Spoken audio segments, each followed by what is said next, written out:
Welcome along to the final Matchbook Weekend Football Podcast of 23. I'm your host, Daniel Hussey, joined as ever throughout the year by Mark O'Hare and Adrian Clarke. And Adrian, it's been a long year. We've got through it, which is brilliant. Just about one more podcast to go. But I know that the Matchbook podcast will take a break for Christmas week, but Adrian Clarke very much won't be taking a break. No, absolutely no chance. Yeah, no, I'm just stacked up with fixtures at the minute. It's crazy. Bristol City on Friday, Arsenal, Liverpool, Saturday, Boxing Day at Birmingham.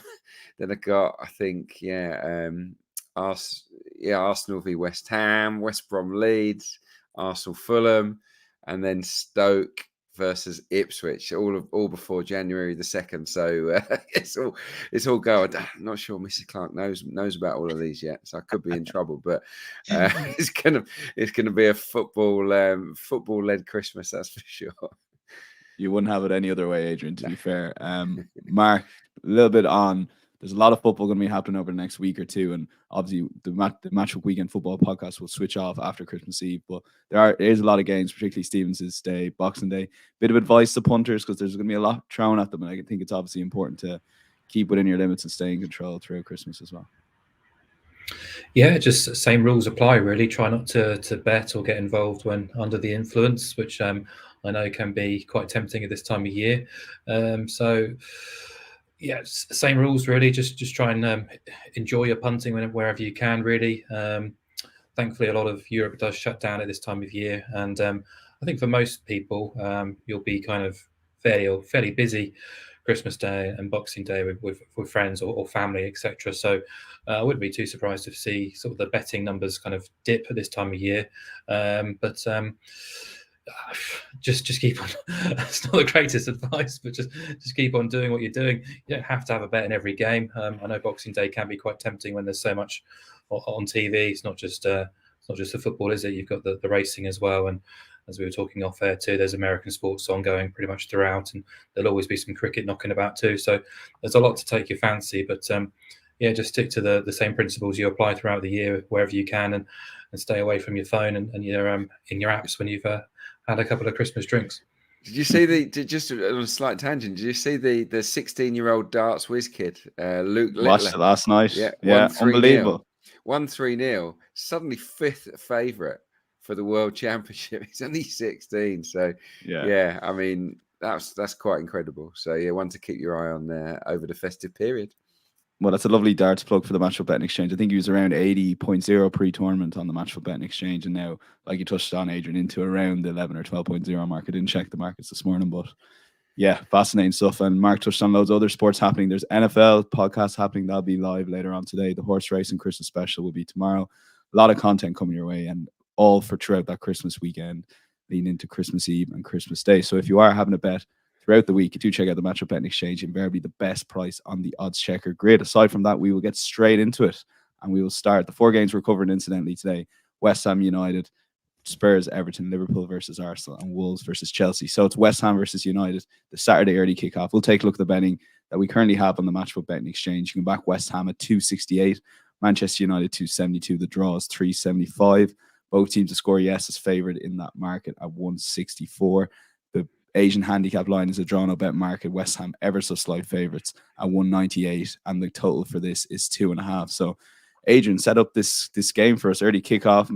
Look, Manchester United dug in and got a result at Liverpool. We weren't expecting that, but this is almost a tougher assignment. They might have to.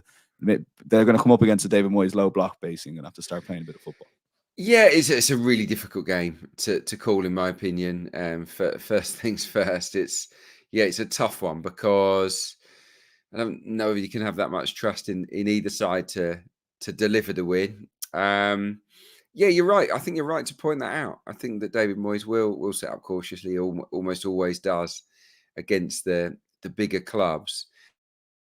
And United, for me, are far better when they've got space to run into. It's not a game that's likely to suit them. And obviously, on the back of West Ham's pretty limp performance last night at Anfield in the Carabao Cup, I think they can expect a reaction. Manchester United from the Hammers. I would imagine David Moyes will bring back all of his A team, of course, but set his stall out to have a clean sheet mentality. and work from there. So it's a game where they'll both want to counter-attack on one another, and that often, not always, but often leads to a cagier game, and that's where I'm going with my selection. I'm looking at the unders here, primarily because I can't really fancy West Ham or Manchester United to win the game. It's a good price. Look at that, 2.32 for under 2.5 goals. Now, obviously, in the Premier League this season, we've seen a trend of goals. So that's why the price is better. But if you look at Manchester United's away games this season, they only average 1.88 goals a game. That's the lowest in the entire Premier League. 5 of their 8 games on the road have gone under. And look, they're just not scoring goals. That's the issue, really, away from home. I think they've blanked in 3 of their last 4 against teams in the top 8, and West Ham are just about in the top 8 at the moment. 1 goal scored by Manchester United across 5 games. It's you can't be sure that they're going to deliver goals in this game. Think about the game that they won at Everton as well. You saw one worldy overhead kick. You saw a dodgy penalty. It's, they're not free-flowing going forward, and West Ham will certainly not make it easy for them. United proved last week. They proved me wrong. I mean, both of us really. I mean, we went in on Manchester United, myself in particular, and to their credit, they showed more resilience than I gave them credit for. I didn't think that they had it in them. I think there's a bit of luck there at times, but with the wayward finishing. But yeah, to get a clean sheet at Anfield is impressive. West Ham, good going forward, obviously, with Paquetá and Bowen and Kudus all in pretty good form. But yeah, with the David Moyes approach against the big teams, they're not going to see loads of the ball, and they're just going to have to be super efficient when they do form those breakaways, aren't they? So yeah, for me, unders looks the play. I think Moyes will try and make it a tight game. And I don't think Manchester United will want this to be super open either. Last weekend, they conceded a lot of shots. And I think Ten Hag will be looking to limit that damage. This weekend. So yeah, I know that West Ham games have featured a lot more goals this season. I know that both teams to score has landed a lot in West Ham games, but I think on the back of that 5-1er, they're going to be a little bit more pragmatic, and that will lend itself to a tight game. Okay, yeah, under 2.5 goals, 232, the selection for Adrian Clarke. Mark, we attempted with that under selection to start with, Mark, and then take it a little bit away what you're thinking for a bet here. Yeah, I mean, Adrian's made a very good case for it. I won't lie, I found this as a very difficult betting heat. Based on what we've seen so far and what we know, I thought I would be pro-West Ham at the prices. Now, I did most of my prep on Wednesday before they went to Liverpool and were eviscerated, really. But I try not to take too much into account in terms of cup competitions and focus on the league. But there are a few learnings from that game, which I'll probably get to in a little bit. But focusing more on last weekend, I thought they were very good against Wolves. We get to see what quite an exciting side this can be, which it is on paper. Doesn't always play out that way with David Moyes, but he does have a front foot side when required. You've got Jared Bowen scoring again, highest scoring Englishman in the Premier League now. But I think the real stars are obviously Paquetá and Kudus roaming in behind. Both were hugely influential last weekend. Also showed their work rate and their ability to protect possession, I should say, as well, very well. And they're suiting this West Ham side very nicely, because you've got Ward-Prowse and Alvarez there in the middle, alongside Souček doing the dirty work, and the lovely little bit of balance about them in midfield. There are a couple of concerns, one of which is the tendency to sit on leads, which is, breeds back into Moyes' pragmatism, especially against more elite opposition. Secondly, they have overperformed. Their process in terms of underlying metrics is around about the same level as Palace and Bournemouth in upper mid-table, but they are pretty much bang in line with Man United too. The point being, they are running a little bit hot in forward areas in terms of chances created and conceded, and what they've taken and what they've conceded. But probably more important to me here is the schedule. Going to West Ham, going to Anfield on Wednesday night and playing in that League Cup quarter-final. Quick turnaround for the early start on Saturday. It's not really ideal. They have been involved in European action a lot this season too, so they've not had much of a breather recently. At least United got the opportunity to rest and refresh this midweek, which may make a difference. But their record at West Ham hasn't been great over the recent years, and I guess the bonus for United is having Bruno back from suspension. I'm not sure on Maguire, but yeah, they put in one of the heartiest displays of the season last weekend. In theory, Liverpool were quite underwhelming in possession and quite flat for a lot of it, and quite sloppy too. But ordinarily, if a team has 34 shots, you do expect them to score. But funnily enough, United had the best opportunity of the game, and yeah, it's just interesting to see how they do approach this game. If West Ham are pragmatic, but I think the early kickoff in front of the London Stadium crowd, they might come out and attack United and give it a decent go, at least to begin with. So I kind of went around the markets, didn't really know where to go. I went digging, and I thought West Ham United in the first half, effectively draw no bet here, comes in at 1.89. So you're basically backing West Ham not to be behind at half time. And I thought if you want to be a West Ham, this might be the way to play it, because if that fatigue element does creep in, or Moyes' pragmatism does play a part, it's likely to be in the second half. And that has been the case, not just this season, but throughout his reign really at West Ham. And I've given a couple of reasons there for being wary of West Ham in the second half. But if we look at the half-time table this season, it makes for really interesting reading. West Ham are third in the half-time table. They've only been behind at half-time 3 times all season in the Premier League. And at home, they've led at half-time in 5 of 8 games, conceding just 2 goals before half-time at the London Stadium, whereas United have the third worst half-time record. They've only led at half-time twice all season across all venues, and they've only scored 6 goals in 17 first halves of football. So, yeah, if West Ham are going to get something from this, I suspect they're going to have to start quite strongly here and put on a decent first half showing before those heavy legs may come into play second half, and Moyes retreats and gets his players behind the ball, and they inevitably invite pressure and probably concede a late goal. So, yeah, it's a difficult heat, but 189 on that particular selection was the one that stood out to me. In terms of the unders, my big concern with unders backing this season is the amount of extra added on time. 95-minute games are turning into 105, 110-minute matches. And we've obviously seen the goals output increase because of that too. So Adrian makes a solid case for it, but it's just one thing I have been kind of wary of backing too much this season. Ideally, backing unders this season, I want to get the under 3 line onside as much as possible, where 3 is a push and 2 is a winner. But yeah, that's just my reading of the game. Okay, I'll still lean towards you, Adrian. Under 2.5 goals, 232. The early kickoff there is clearly the reasoning, the deciding factor on that one. But yeah, we will lock that in. I was smiling when you're talking about West Ham, Mark, because I've started working. A West Ham season ticket holder started working with us here in Matchbook, and he wants David Moyes gone, and a lot of them do. It's just amazing. Nearly all of them want him gone. Don't they, Adrian? It's a fascinating how that's going to play out. I think there's rumours that Moyes might step into the background and stay within the club, but not managing next year. But maybe that's just what the fans have been told to keep the peace there. But they are building some teams, so it'll be interesting how that plays out. Yeah, Potter's available. Yeah.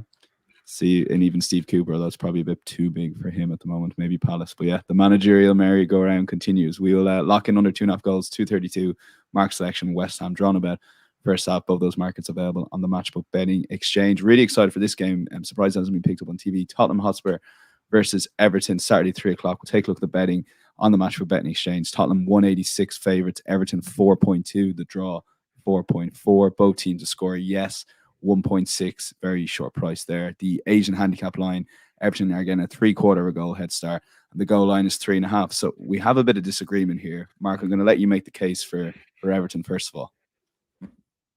I mean, it's another tricky betting heat, I thought, when just judging by the prices and the lines. But Spurs have been impressive in those last 2 wins over Newcastle and Forest to get themselves back on track in terms of the top 4, or even possibly more. But there have been many positives so far this season, both individually and collectively, and we've talked about them at great length. And I'm absolutely delighted to see Postecoglou have such a positive impact on this side and their supporters. 10 wins from 17. But if you look at the games they haven't won, almost all Spurs either deserve something from, or other issues have been at play, such as that Chelsea game. So they haven't really chucked in a wobbly just yet, as far as I can recall, but there still are areas to work on from a Tottenham perspective. Just 5 clean sheets, I think, will always make them a little bit vulnerable.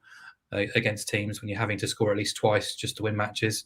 At some stage, the footballing gods will work against you, as we saw against West Ham and Aston Villa recently. But more importantly, I think they just need to introduce a bit more discipline into their performances. They've been quite rash, been a little bit over enthusiastic, which has kind of verged into recklessness at times.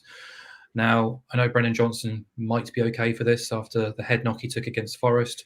Lo Celso could be back, but they've lost Bissouma and Udogie now to suspension for this match against Everton, who are both big players in important positions. And I wasn't overly keen on Spurs at similar prices against West Ham. So I'm not too keen to get back involved at similar prices against Everton at odds on, with those key players absent and the usual injury list still affecting Tottenham.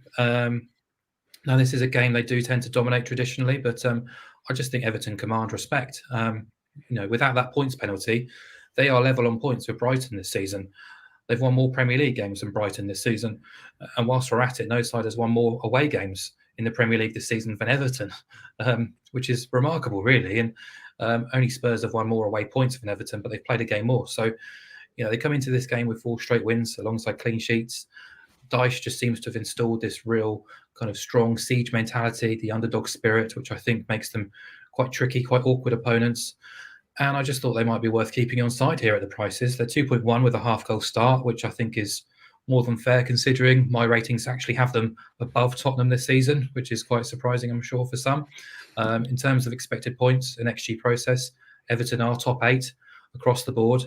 And I know they were smashed up at Villa Park earlier this season, but for large swathes of their game away at Liverpool in the derby, they came with a system and a setup to frustrate, and they did cause Liverpool plenty of problems before the red card swung against them that day. So if they can do that at Anfield, and I think they've grown as a side since then I'm sure they can cause Spurs a few headaches and a few speed bumps along the way too. So clearly there are team news issues as well afflicting Everton, especially in defence, and it's difficult to know who is going to be available who isn't coming into this weekend. But I just give them a puncher's chance here at Spurs. I think the price, based on the numbers that I have here, is slightly too short on Tottenham.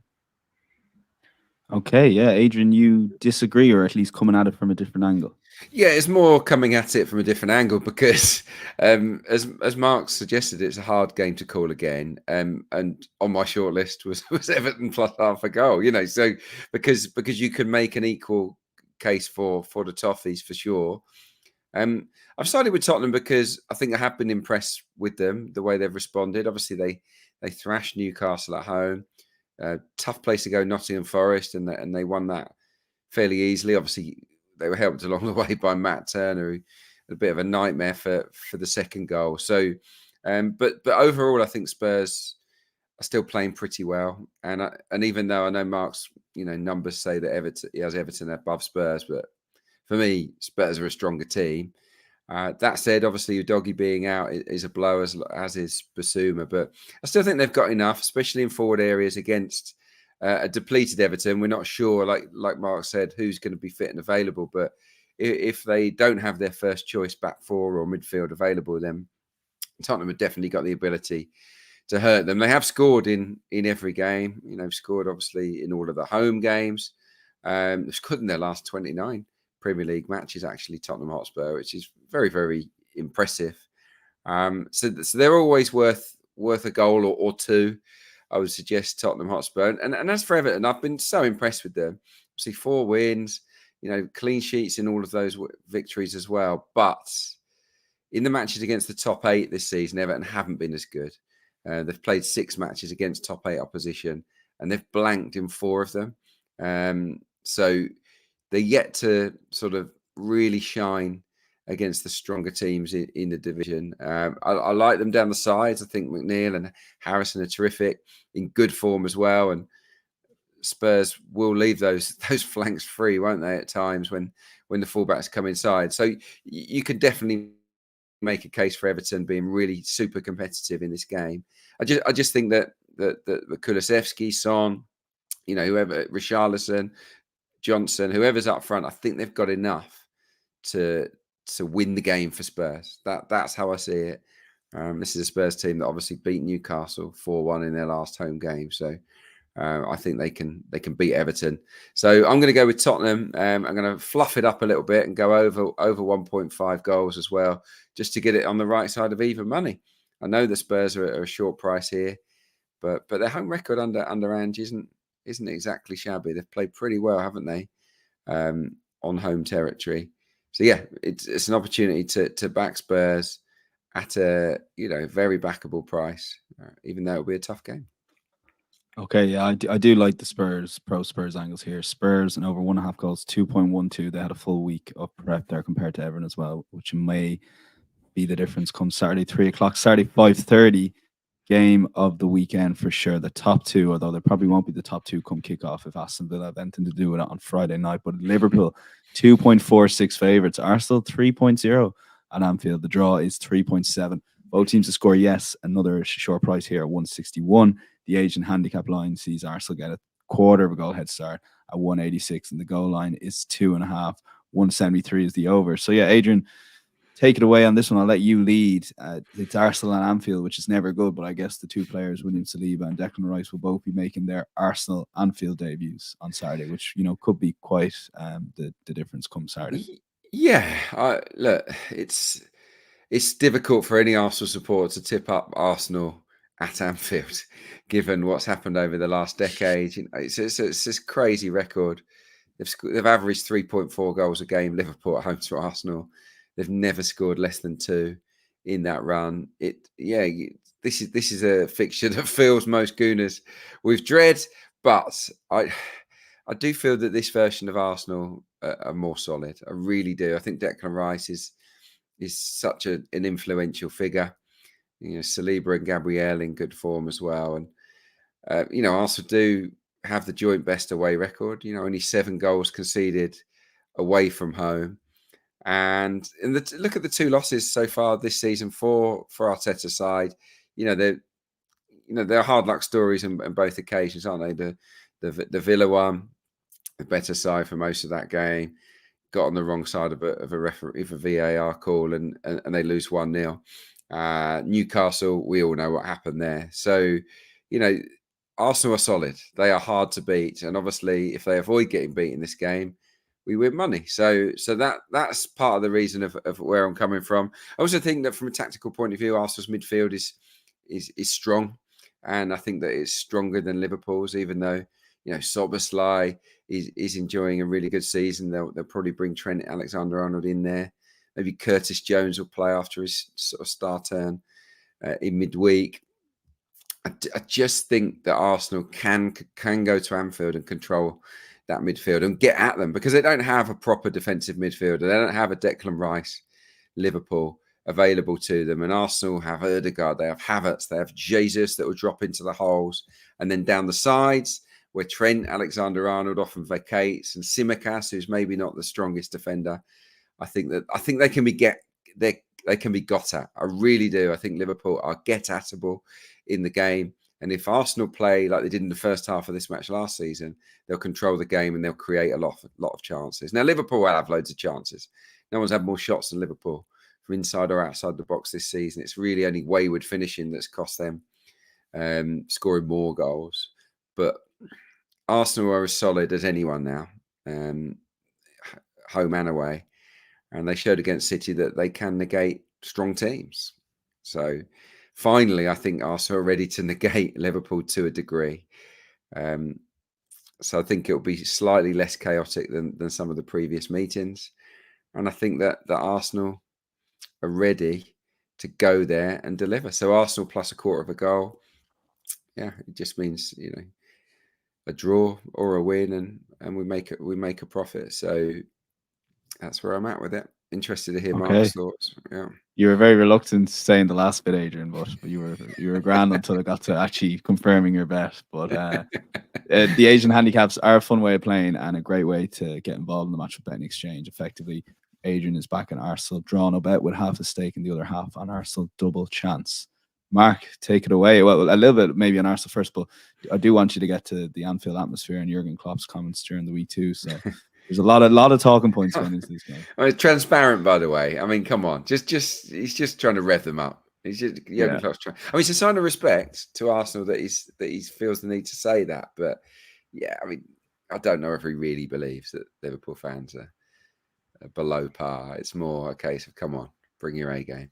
Yeah, they will as well. Yeah, under the lights, it's going to be a tough 20 minutes, I think, Mark. First 20. I agree with that with Adrian's assessment of Klopp's comments.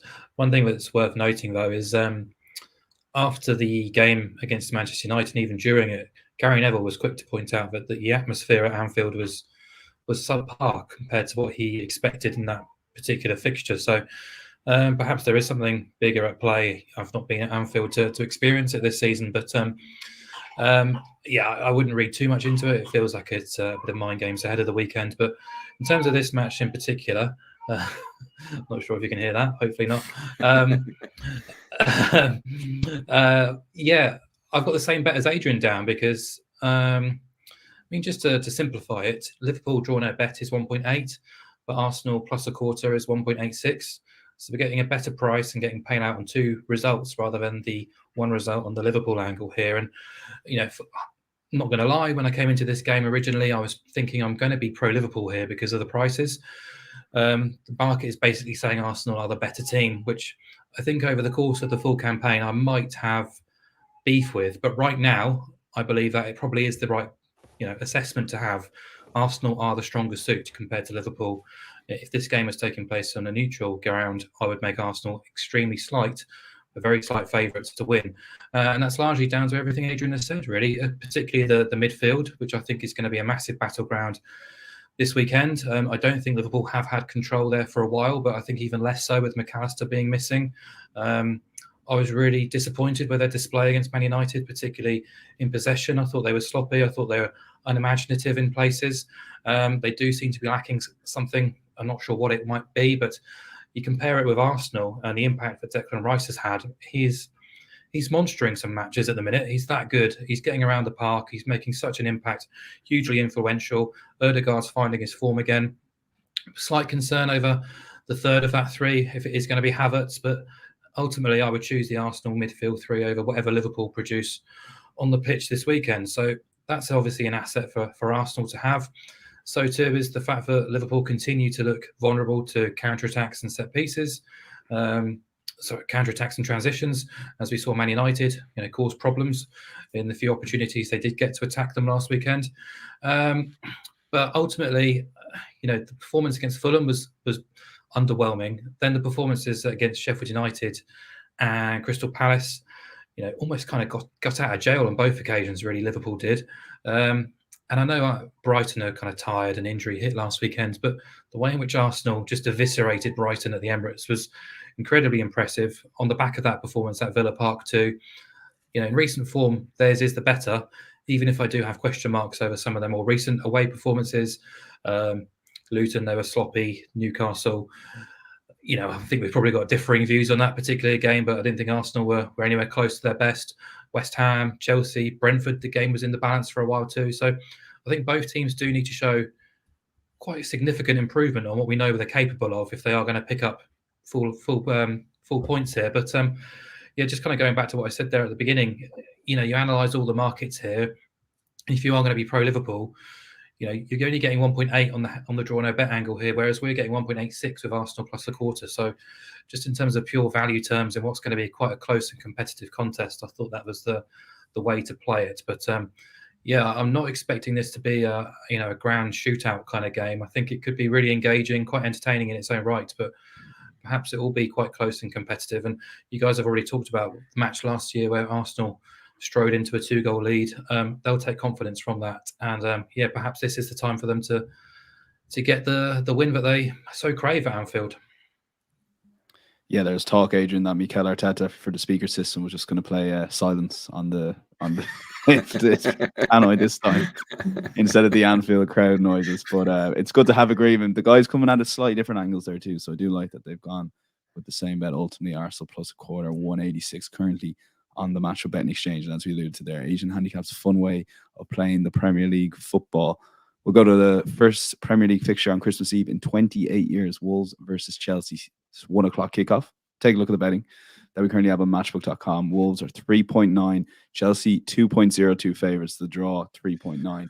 The Asian handicap line sees Wolves get a half a goal start at 193. Both teams score yes is 176, and the total for this game is 2.5. 185 is for the over. So, Mark, we'll stick with you on this.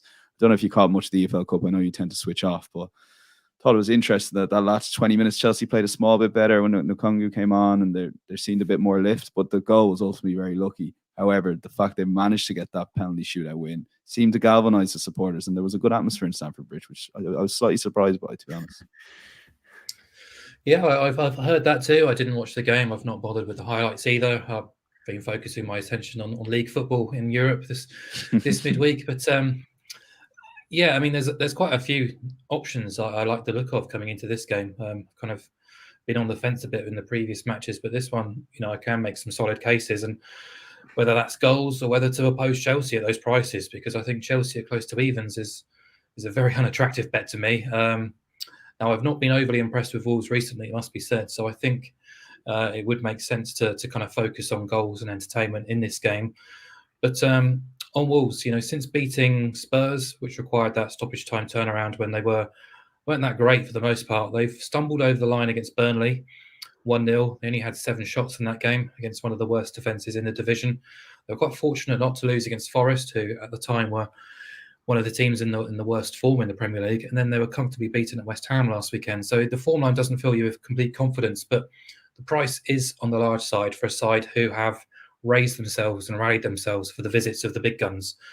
Man City, Spurs beaten, Villa, Newcastle held, Liverpool escaped despite being absolutely battered in the first half at Molineux too. So they do like these visits from big teams, and I wouldn't be at all surprised to see them bloody Chelsea's nose here.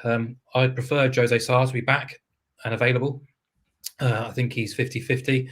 The drop-off from him to Bentley is significant, and we saw that last weekend against West Ham. So that's one to watch between now and Christmas Eve. But going forward, Wolves are scoring goals at Molineux. They scored in each of the last 15. I expect them to grab a goal in this particular game too, because I don't think Chelsea are anything to write home about defensively. And, there's numerous examples and occasions in recent weeks where they've looked absolute shambles at the back and given away some really sloppy goals.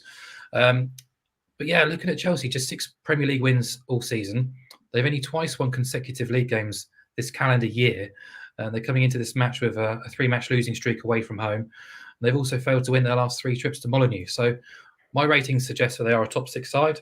And I think you can see that in certain moments of certain matches, but the inconsistency just makes them far too untrustworthy at these kind of quotes. So quite happy to leave them well alone and just focus on the goals, because these two teams defensively have managed just 6 clean sheets between them all season. Chelsea have scored in 6 of 8 away from home. Nkunku is fit and available. Whether he starts or not, we'll have to wait and see. But Cole Palmer has been absolutely superb since his move as well. So they're not exactly lacking in options in forward areas. We've already talked about their potential issues defensively, and Wolves have scored in every home game, and both teams have scored in 7 of 8 Wolves home matches too. So I thought the opportunity to back a repeat of BTTS at 178 stood out to me, as did over 2.5 goals at 188.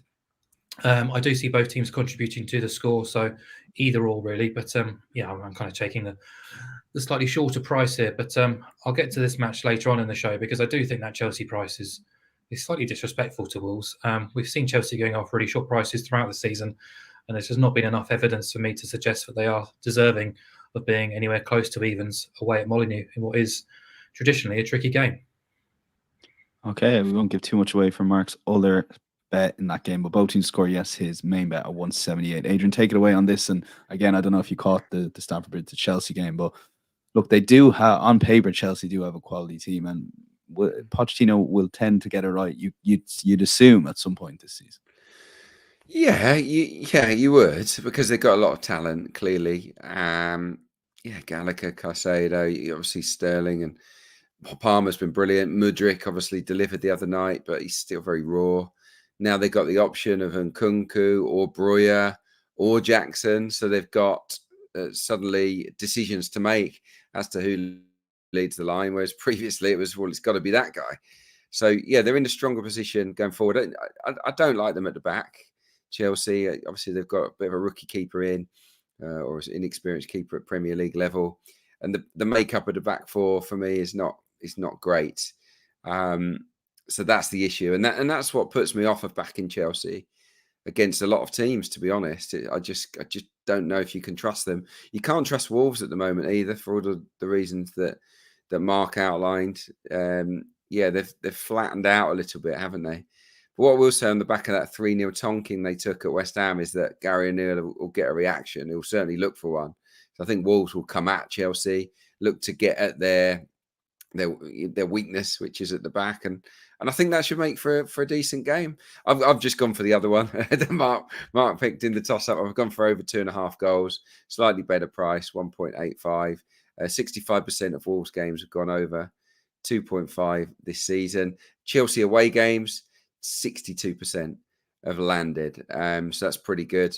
Mark's given you the stats on the both teams to score, which is very high for both teams, particularly Wolves anywhere, home or away.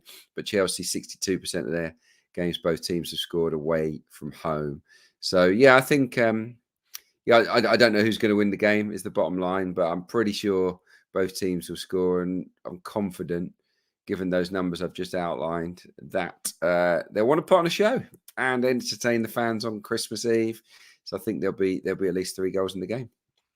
Yeah, looking forward to this fixture, to be fair. Bonus Christmas action for us TV watchers. But I'll lock in both teams to score 178, but take your pick at each of 2 between Mark and Adrian, over 2.5. The other option, 185. All those bets and the bets coming up will be summarized on Matchbook Insights, insights.matchbook.com from Thursday afternoon. Mark, we'll start with you for the EFL section. You went 100% 1-0 last week, so you're dipping your toe in again this week. So well done, sir. The price that stood out to me in the EFL on Saturday or over the weekend card was Tranmere, actually. They are around 2.4 at home to Swindon. Now, Tranmere have had a tricky campaign. They're still very much involved in the basement battle, even if they have given themselves a bit of breathing space. There has been signs of kind of incremental progress. And if you look at the League Two table since the start of October, Tranmere would only be 3 points off the top 6. And that's largely down to Nigel Adkins taking over the managerial position at the start of or during September. And he's getting a tune out of what's been quite a dysfunctional side. Bit of a disaster class, really, from Ian Dawes, his predecessor. But he has been getting results out of those players, particularly at Prenton Park, their home ground, where they've gone 4 from 6 in the last 6 matches. And in that 12-game streak since the start of October, they've scored at least twice in 6 of the last 7 at Prenton Park as well, which is obviously quite handy. Now, they're playing a Swindon side who have gone in the opposite direction. They've really unravelled after what was a really promising start. They were unbeaten in 9 to open the campaign. They've since lost 8 of their last 13. And during that 13-game sample, Swindon are the worst defensive team and second worst in terms of points returned. And they have conceded multiple goals in 6 of the last 8, as well as 7 of their last 9 away. The most recent 2 matches have been 4-0 and 3-0 defeats. They've shipped 10 goals in 3 games. And perhaps, based on those results, it's not too surprising to learn that injuries have played a big part. They were down to the bare bones against Barrow last weekend. Barrow, obviously, a very decent opponent to be playing against when you're struggling with injuries. But also off the field, things have taken a bit of a nosedive too. The owner and the club have been charged by the EFL for failing to properly declare ownership with significant interests. And just when you think Swindon are starting to have a bit more sort of consistency about themselves on and off the field, this kind of happens and things start to spiral. There's uncertainty around the club again, which can't really feed itself positively into that first team shape either. So I think Tranmere at 2.4, the market is basically saying they are the weaker of the 2 teams. But I think since October, Tranmere have been noticeably better than Swindon, and I don't think the price is quite caught up on their improvement and Swindon's demise, as well as their injuries and team use issues. So, I think it's quite a nice price to support. Okay, 2.4 currently in the Matchup Betting Exchange. Interesting come kick off. What price that goes off. Adrian, 2 selections for you here, League 1 and League 2. So take it away. Yeah, I'm going to go with Charlton, actually. We haven't given them too many mentions on the podcast. So I'm going to let Burton have a goal start here. So we'll see if... Yeah, so I think that that Charlton have got it within themselves to win by more than one goal against the Burton team. Don't have a manager at the moment. They sacked Dino Marmia. They've been on a terrible run. They lost five in a row. Haven't scored in 6 matches, the Brewers. And if you look at their record against top 10 sides, and Charlton are in the top 10 at the moment, they've lost 7 of 9, Burton, against top 10 teams, blanked in 6 of them. So look, this bet actually wins 6 out of 7 times when Burton have lost. So when they lose, they tend to lose by more than one goal against the better teams in the division. And Charlton have got a pretty good attack. You know, they've got Alfie May up front. They've got Blackett Taylor. They've got a number of really good goal threats. Miles Lieburn. That you can, you know, there's competition for places. And I think their weak spot is actually at the back, Charlton. But they should have enough, I think, against Burton at home. It's a very winnable home match. And they've played 8 home games already, actually, against teams in the bottom half, like Burton, and they've won 6 of them, drawn 1, lost 1, and they've scored a bundle of goals. You know, they've scored 20 goals in those games. So yeah, I think they're more than capable of overturning this particular handicap. So yeah, I'm going to go with Charlton minus a goal to beat Burton. Okay, the second selection, that's Charlton minus 1.0 even money versus Burton. Second selection comes from League 2, Wrexham. So we're gonna have I presume it is a Welsh derby, but is there a name for the derby, or is it just, just 2 teams from the same country? Yeah, I mean, it's quite a way apart, aren't they? It's not much of a derby. It would take you a fair while to get from Newport to Wrexham, but look, yeah, it is a Welsh derby. Newport patchy really all season long. They've lost a lot of away games. They've conceded, I think, 23 goals in 11 away games. Newport, you know, over two goals a game they let in, and they're facing a Wrexham team that have all sorts of firepower. Obviously, we know all about Mullin, but it's not just about him. They've got a number of players that score goals on a regular basis, and the racecourse ground has been full of goals, which is why I've paired it with over 2.5. Matches there average 5 goals this season, so which is just crazy. I mean, it's been skewed by some bonkers matches, but yeah, look, 10 of 11 home games have gone over 2.5 goals. So all but one have seen it go over 2.5, and there'll be strong favourites against a Newport team that have one of the worst away records. They've lost eight matches away from home. And this bet would land in 7 of those of 11 away games where they've lost. It's been over 2.5 for Newport. So again, when they lose games, it tends to be high scoring affairs. Wrexham have scored in every home game. I'd fully expect them to oblige at least twice in this one. They've scored in 18 of their 21 matches overall. Wrexham they have a significantly bigger budget.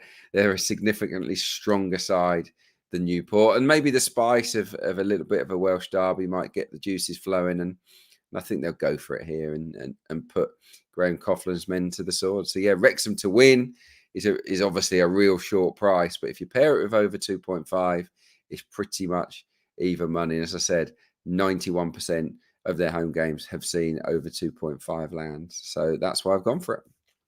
Okay, the Welsh derby there for Adrian Clarke. 125 miles between the two clubs. For anyone wondering there, I spent the last couple of minutes reading quotes about the Conference Premier playoff final between the two teams 10 years ago, Adrian. So there's a bit of I can't remember it. I got to be honest, but yeah, look, it'll be a rivalry. There'll be a rivalry. Yeah, but I look at it as a football match, and Wrexham are strong favourites. Yeah. 3-hour drive, I think it is. Mark, take it away. A surprise package in Serie A here that you feel are overpriced. Yeah, it's Bologna, who are outsiders at home to Atalanta on Saturday, which doesn't sit quite right for me. Bologna, who are fresh from knocking defending champions Inter Milan out of the Coppa Italia in midweek. They saved a penalty in the regulation time, took the game to extra time, fell behind, but scored twice to turn the tables on Inter and qualify for the quarterfinals.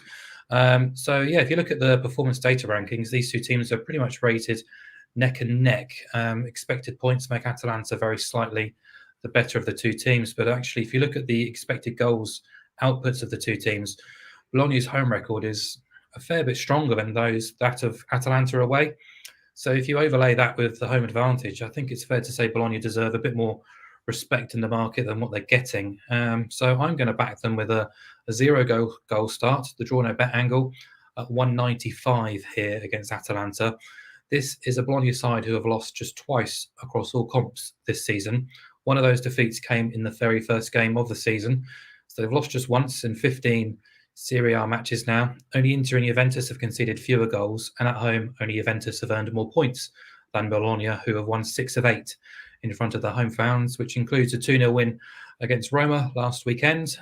They've already held both Inter and Juve away from home, which kind of goes to show how awkward, how competitive, how effective they can be.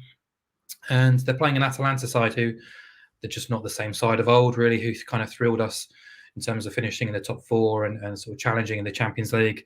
They have regressed. They're attempting to sort of rebuild and revive themselves. They are quite an erratic bunch, quite inconsistent, but they do their best business against the lesser lights in Italy. If you exclude the bottom 7, they've won just twice in 9. And if we exclude the bottom 6, they have lost all 4 away trips to teams away from home so far this season. So, I'm just surprised Atalanta are favs for this game. Just bearing in mind the fatigue element for Bologna, even with that on top, I still make them slightly shorter than the market prices are right now. So I'm happy to kind of get them on side with a 0-goal start. Okay, 195, the current price on the Matchbook Betting Exchange. 2 Premier League best long shots coming up. We'll let the long shots record go down on screen, but it's plus £257 between the two guys, £20 stake on each bet, including 2% commission. So not bad, Adrian Clarke. And I sort of like this angle. Mark didn't watch the Stamford Bridge game, but Kieran Trippier has been in poor form recently. I mean, he's sort of epitomised Newcastle over the last few weeks, where just silly mistakes are costing them goals.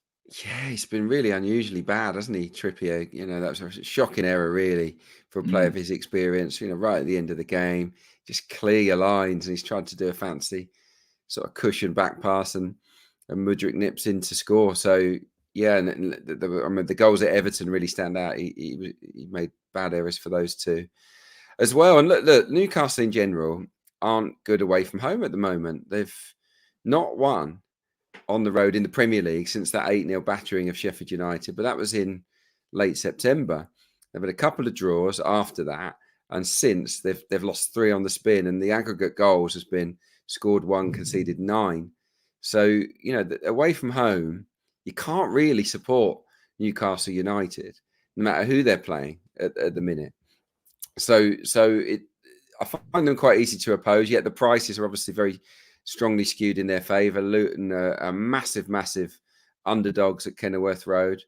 You've also got the tiredness factor. They're still stretched. They're still fatigued. They've got players missing. That got youngsters in the side. It's a difficult, and obviously mentally they've had the crushing disappointment of the Champions League exit, and now when they think they've got one foot in the semi-finals of the League Cup, 5 minutes later they're out. So they're having to pick themselves up off the floor. So it's Luton and under 4.5 goals for me. Look, Luton have obviously lost Tom Lockyer. For how long we're not quite sure. It might be for forever. We'll have to wait and see on that. But I think there'll be high levels of motivation on the back of what happened down at Bournemouth to win the game for him. They've rested all week. Obviously, they didn't have to play the whole game down there on the South Coast either. So they'll be nice and fresh, well prepped, no doubt, for the game. And this is a Luton team that drew with Liverpool, that gave Arsenal an almighty scare. The same with Manchester City, who only just scraped past them. Luton at home are tough. They've also scored in 7 of their last 8 Premier League games. So, that's unusual for a team in the relegation zone. You might think, well, they're struggling. Where are the goals going to come from? Well, they're scoring goals. They've actually scored in 8 of 9 if you include that abandoned game at Bournemouth. So I think they've got it within themselves to take it to Newcastle and to make this a really uncomfortable game for them. And yeah, under 4.5 just boost the odds a little bit. Only 2 Luton games have gone over 4.5 all season. That crazy Arsenal game, and and I think a defeat at Brighton on the opening weekend. So yeah, Luton games don't tend to get too leery. Newcastle are definitely weary. Yeah, it's a long shot for a reason, but I think this is a decent price on Luton. I really do. Okay, it's hard to disagree with that. To be fair, Luton under 4.5 goals, currently priced at 6.4 on the Matchable Betting Exchange. Mark, another Premier League selection in your best long shots. We referenced at the start of the game, but you feel that if you put Wolves and both teams to score 7.2, it's probably too big a price. Yeah, I mean, I said already, I've not been overly impressed by the recent performances, but Adrian said himself that Gary O'Neill will be expecting a reaction this weekend after their no-show against West Ham last week. Also had a free midweek to rest and prepare for this game, and we know they've been very decent when hosting elite opposition. I mentioned the teams they've already played and how well they've competed against those teams. Just the one defeat against Liverpool when they were absolutely superb for the first 45 minutes before Liverpool brought the cavalry off the bench to turn the tide. So I just think Chelsea are far too short to be considered here to win this match. So with that in mind, you pair Wolves alongside the BTTS angle I've already outlined, and the boost on the price is massive, really. So I can't see clean sheets for either team. But if I had to back either side at the prices, it would definitely be Wolves. So pair the two up and you're getting a really nice 7.2. Okay, yeah, 7.2 for Wolves and both teams to score. Best bet time. Adrian, it's over to League Two for you. And Mansfield, high-flying Mansfield against Rock Bottom Sutton here, and you're expecting the away side to take care of business. Yeah, I was annoyed at the Old Farm derby last weekend. That was really Ipswich should have won that game. That bet should have landed. You were on. There was a few crossbars hit. We won't get into it last week. Yeah, it was a tough week last week, but yeah, hoping for better luck this time around. Look, this is the bottom side, Sutton United, up against probably the second best team in League Two if you count games in hand for Mansfield. They've only lost once all season, Nigel Clough sides. They're a really, really strong team going to the basement, boys. They're 6 points adrift of safety as well, Sutton. Yet we can get Mansfield on side with the over 2.5 at a nice juicy 2.46. So that is price led to some degree. Sutton have had 5 home defeats already this season. They've just sacked their legendary manager, Matt Gray. He guided them through the leagues to get into the EFL. But the 8-0 at Stockport last weekend saw him get the chop, which I still think is unfair. It's harsh because he's done so much for that team. But you feel that they're in a bit of a state at the minute. They're not the Sutton that they've been in previous years, who were pretty difficult to beat, particularly on home turf. But as I've outlined, not really the case this time around. So it's a little bit rudderless coming into this game. Mansfield flying, second best away record in the division, 20 points from 11 games. They've won 6 of their last 8 matches. 4 of those wins were away from home. And all of them featured over 2.5 goals, and all of them saw both teams to scoreland as well. So they're used to going away and winning 2-1, 3-1, 4-1. That's what's been happening of late. They've scored tons of goals. 24 they've got in 11 away games in League Two. So yeah, I think if you're looking at the form book, you'd have to say that Mansfield are overwhelming favourites to win here, and that because they're an attacking side, they shouldn't have any problem winning with over 2.5 goals. So that's my angle here. Okay, locked in. Mansfield over 2.5 goals, the best bet for Adrian. Mark, your best bet, a nice cheeky double here on a couple of teams, including the much eagerly anticipated Welsh derby. You're loving the Welsh derby, aren't you, Dan? Big time. Yeah, this was a successful policy for me a couple of weeks back, I think it was. There's an opportunity to get involved again, which is back the strong home favourites, both Wrexham and Chesterfield, to score at least twice in each of their respective fixtures. Comes in at 1.87, which is a really tasty double. Considering the stats and numbers, Adrian's already made a very solid case for Wrexham at home to Newport. In terms of the actual goals, they've scored at least twice in all 11 home matches so far this season, averaging 3.18 goals per game in front of the home supporters. In 7 of those 11 games, they've scored 3 goals or more themselves. And Newport have conceded twice or more in 8 of 11 away. Moving on then to Chesterfield, who host Aldershot. Chesterfield are the big budget team in the National League so far this season. Well, they're very well backed. They've got Paul Cook as their head coach. They're 8 points clear. They're 18 wins from 22 overall.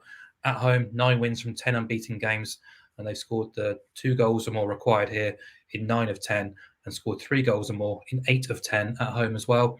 But they're playing Aldershot, who, despite being in the top 7, have actually lost 7 of 11 away and conceded twice or more in 8 of 11 away as well. So it's a tough ask for them to go and arrest that poor away form at Chesterfield this weekend. So, yeah, both games kick off at 3 p.m. on Saturday. So I like basically doubling the 2 up with 2 or more goals, which gets us 1.87. You can be a bit more greedy and back the home win and alongside over 1.5 goals. You'll get odds against for that. But yeah, I'm quite happy with my 187 shot. Okay, nicely done. Thank you to Mark and Adrian, and thank you on behalf of the listeners to Mark and Adrian throughout 2023.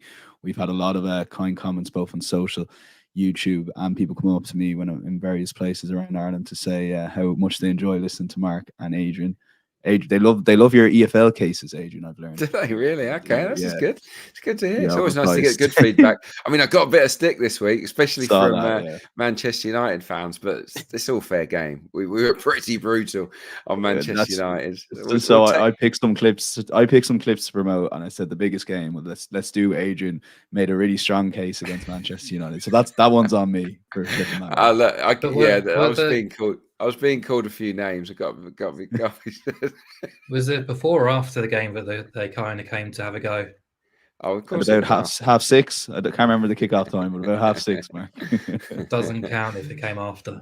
Exactly. No, it's nice when we get more positives and negatives. And yeah, look, I really enjoy it. Love working on this pod with you guys. So yeah, bring on 2024, eh? Mark, you've enjoyed it. Been a great year. It has, yeah. I mean, it's flown by. I couldn't believe when they were talking about the World Cup being 12 months ago this week, really, the World Cup final. It feels like only yesterday, but we were previewing that and we were sort of talking about how hectic and mad last season was, and we're already pretty much halfway through this campaign. So time is flying, but enjoying it all the way. Looking forward to the Christmas program, and looking forward to getting a bit of rest and recuperation in as well ahead of the return of the Matchbook Pod at the start of 2024. Obviously, we've got the FA Cup kicking in at the start of January, which I will often use as a bit of an opportunity to put my feet up and then get back at it, shall we say. So, yeah, looking forward to it. Yeah, 11th of January 2024. It's probably going to be the longest break the guys will have outside the summer. So looking forward to coming back refreshed. So thanks to Mark and Adrian, as I touched on. Also thanks to producer Ryan, who makes it all happen in the background as well. We will be back in 2024.